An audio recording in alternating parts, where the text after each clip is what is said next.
বর্তমান যে জায়গায় দাঁড়িয়ে আছি এটা একটা ধানের জমি।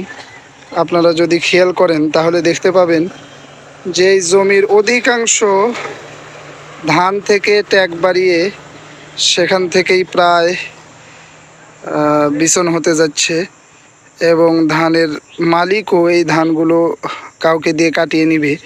পানির কারণে সেটাও সম্ভব হচ্ছে না খুব একটা। তো এইভাবে বহু কৃষক আসলে তাদের জমির ধানগুলো কাটতে পারেনি, যার কারণে অনেকের ধানেই এইভাবে ট্যাগ হয়ে বিছন হয়ে নষ্ট হয়ে যাচ্ছে। তো আল্লাহ তাআলা কৃষকদের এই ক্ষতি পূরণ করে দিন, কোনোভাবে তারা লাভবান হোক, এটাই আমাদের প্রত্যাশা।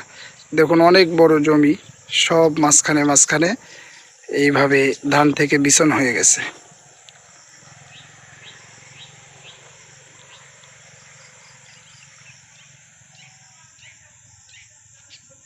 এখন একটাই কাম করা লাগবে কি